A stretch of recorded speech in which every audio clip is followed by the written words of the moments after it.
Hello everyone and welcome to another week of the TCL. I know it has been a long time since I uploaded from this league.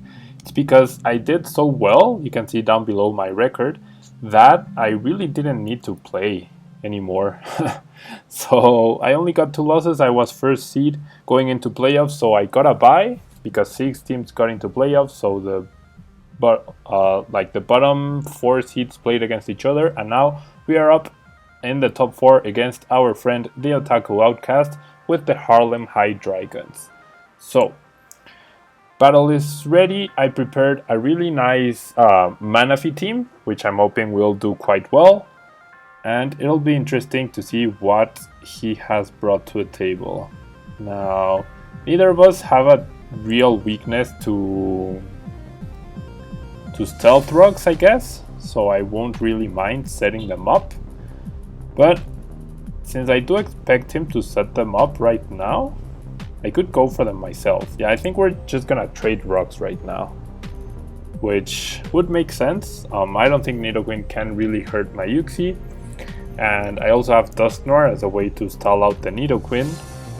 Now, unfortunately, he has 2 poison types, so my Dusknoir is an 100% stall Dusknoir, so I don't think I will be able to do a ton with it, but he goes for a Roar on turn 1, which is honestly pretty nice for me. I could lock myself in. I am a choice band Haxorus, okay? So I could lock myself into Outrage, which will deal a ton of damage to absolutely everything, but I should probably calc this. Since we do see Roar, I'm gonna check if my choice band can actually one-hit KO him, because we are going to put in a lot of pressure right now because of what he brought in. The Haxorus is definitely a wall breaker set. He has no fairies, so he has no immunities to my Outrage, and every time Haxorus comes in, it's gonna do a ton of damage to anything he attacks. Fortunately though, neither Outrage nor Earthquake can one-hit KO a defensive Nidoqueen, which I'm assuming he is. Therefore, I'm actually gonna switch out because I would imagine he's gonna Ice Beam me.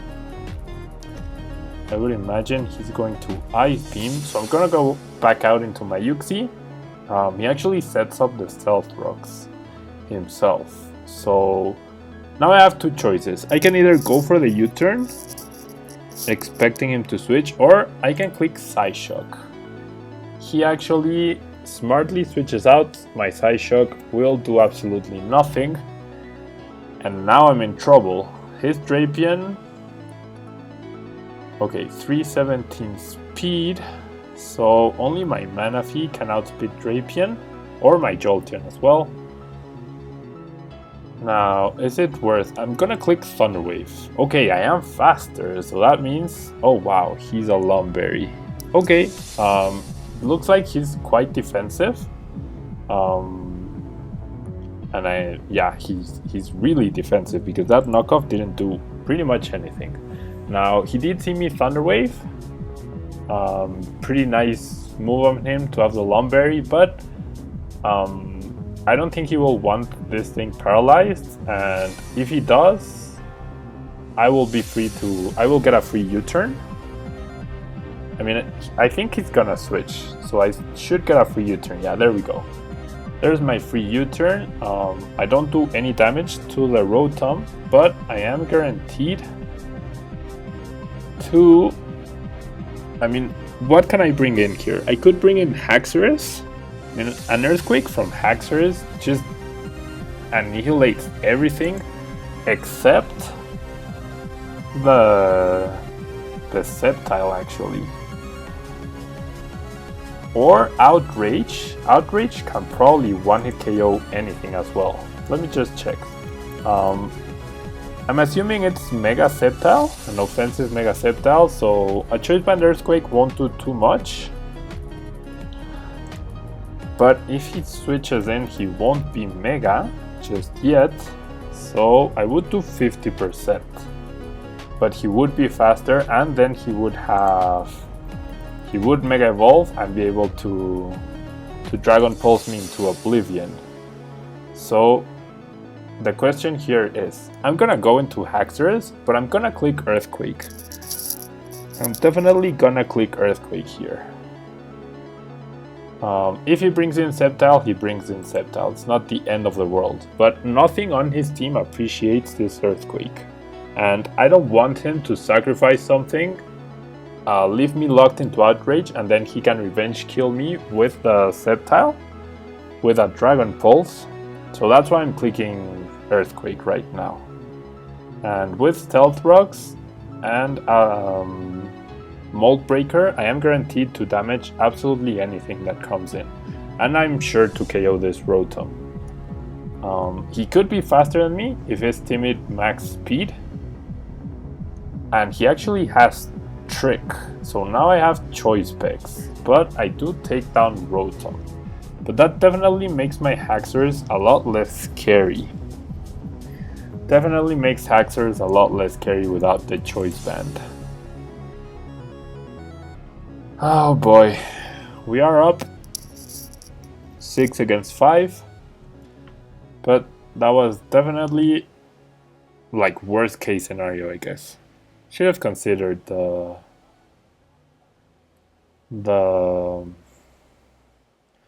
trick version, and he was max speed timid as well. Okay, he brings in Hitmonchan, so I no longer have a choice band. But what does Hitmonchan do? I mean, he could Rapid Spin. Earthquake is still gonna be a 2-hit KO. So if he really wants to Rapid Spin, that's perfectly fine by me. Just gonna go for the Earthquake once more. Yeah, I nearly KO him. He actually has Ice Punch, and he's a Life Orb set. Okay. So yeah. Okay, Haxorus was, I guess, I could afford to KO it. Now, Sceptile is a huge issue for me, honestly, because Manaphy just cannot set up. It really cannot set up.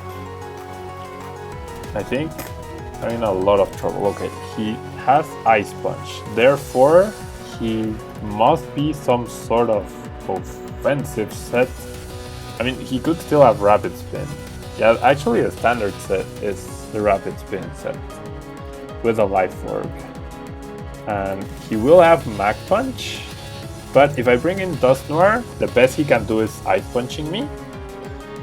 And I can actually substitute right now against everything in his team. Drapion is an issue, that's for sure, but if he attacks me, he's gonna attack me first. He's gonna get KO'd by his own Life Orb, and then I will have a free substitute, so I can Will-O-Wisp the Drapion, stall him out a bit, recover health with Pain Split. Yeah, there's the Ice Punch, does a ton of damage, he gets himself KO'd. Gonna get a free substitute here. Well, not free, definitely not free, but I make sure Stealth Rocks are up, and I am 5-4 up at this point. I am 5-4 up. Not in the best position, especially because of that Sceptile. Sceptile is a huge issue. It's really a huge issue. Okay, so Nidoqueen comes in. I should be able to Pain Split. He's probably going to Roar, but that's fine. I will get a ton of health back. Yeah, he does go for the Roar. Manaphy is dragged in.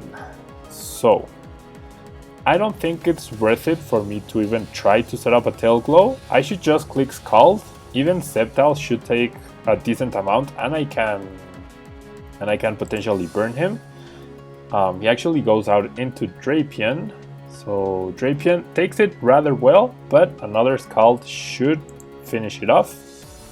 There we go. So now we are up 5-3, and yeah, there's a Sceptile. So I have to be really careful with this guy. Assuming he's all out offensive with a Giga Drain, Leaf Storm, Dragon Pulse, Focus Blast, I think Tangela is my best switch in here, but I'm not a huge fan. And I do have hidden power ice though. Now the question is, does he have something like substitute? Does he have something like that? And yeah, a Leaf Storm should one-hit KO Jolteon, right? Wow, it's actually a roll, but thanks to Stealth Rocks, it's a guaranteed roll. So do I sacrifice Manaphy? If I can deal with Sceptile, Manaphy can easily deal with the other two Pokemon. So I'm gonna bring in Nuxie. I think that's the most, or the least useful Pokemon in my team. He does KO with Energy Ball.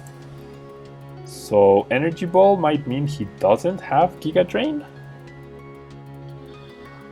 Now, Dusknoir should be able to take a hit from Sceptile. Any hit, really. And I think my best bet here, man, is to Toxic him. He actually goes for Leaf Storm, doesn't KO, but it did deal 48%. So his next attack might actually be a roll right now. I'm gonna go for a Pain Split. Yeah, he goes for a Dragon Pulse, so that was a guaranteed survival for me. I could actually switch in whatever I want right now to preserve the Dusknoir. I'm gonna bring in Tangela. Sceptile is no longer a threat, thankfully. Or I mean, it is a threat, but the Toxic definitely helps. He brings in Nidoqueen while I bring in my Tangela, which Tangela can also probably deal with Sceptile easily. Now, Nidoqueen does or should have the Ice Beam. I could Sleep Powder, I guess. That could be a decent play. But I think using Giga Drain is better. Like, I just need damage. That Ice Beam does a ton of damage. I'm not gonna be able to survive this next one, but I can switch in Manaphy easily right now and get some Regenerator health back. Yeah, he predicts that. He uses Roar, but once again, yeah, my Giga Drain is not gonna KO, but my Leaf Storm is. So he does go for the Ice Beam once again. I do survive. Of course I missed the list. The key missed. The key Leaf Storm, damn it. Of course. Of freaking course. That is so freakishly unfair. I'm gonna bring in Manaphy again, but that was so unfair. Okay, he goes for Earth Power. That's fine. I can click Skull here and net myself a KO once again. Yep. But Tangela now being so weak might cause some Sceptile issues. But all I really need is to survive against the Toxic damage. I don't know if I'll be able to do that. I really don't know if I'll be able to. Okay, Leaf Storm did how much? Did 48% to Dusknoir. Yeah, I'm in a lot of trouble still. And I really don't know his Crocodile set, which could cause us problem. Okay, he takes 12% from the Stealth Rocks. If he goes for a Grass type attack, I should be able to survive it with Tangela, even at that range. Yeah, Energy Ball, no, wow. Yeah, that was not good.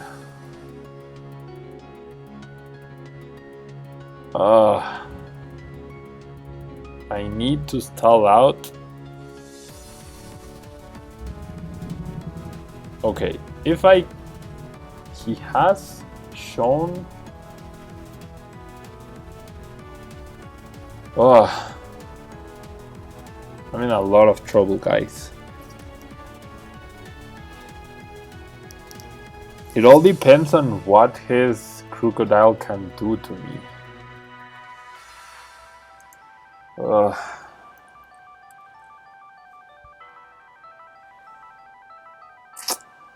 That miss was really big. And his predictions as well, the roar and everything. Man. I mean, I would need him to miss the Leaf Storm, actually.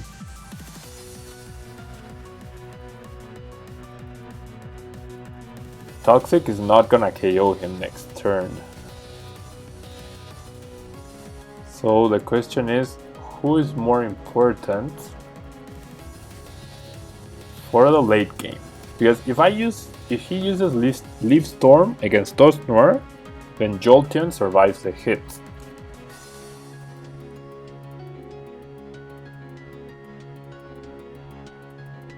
But I think it's more important for Dusknoir to be alive.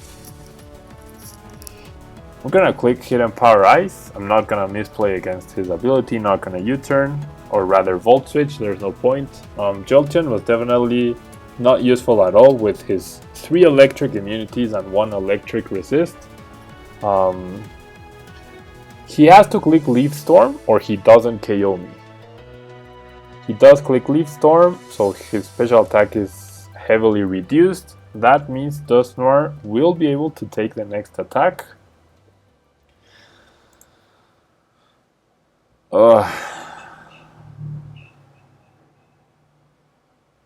But I mean, I will take the attack, but then I accomplish absolutely nothing. I would need him to miss right now. Because I mean, I'm gonna try and substitute, I guess, because if he misses, I get a substitute up. That's my best play. There's no way he switches out right now.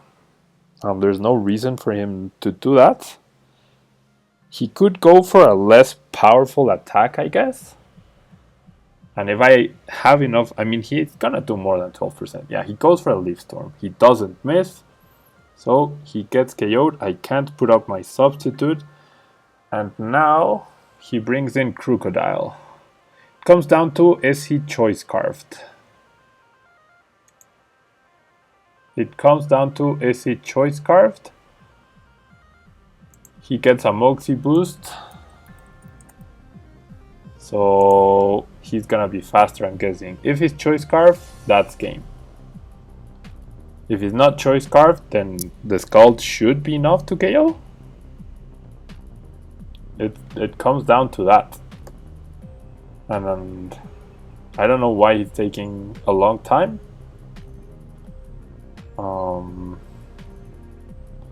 I mean, it makes sense for it to be Choice Scarf. So I think we're going to... Unfortunately, yeah, it is Choice Scarf. Ugh. So that's the game. And our almost flawless season comes down to this. I think the miss of my Leaf Storm was definitely important.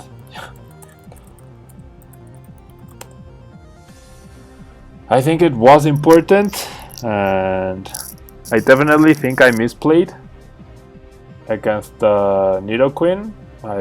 Well, he predicted me really nicely by going for the roar and everything. The trick of the specs definitely hurt us as well. Played a bit conservative there.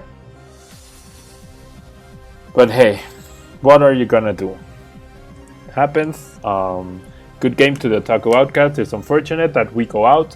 I'm not gonna be participating in the next season of the PokeDraft League. And yeah, that's it for today, guys. Thank you very much for watching, and I will see you guys next time. Bye-bye.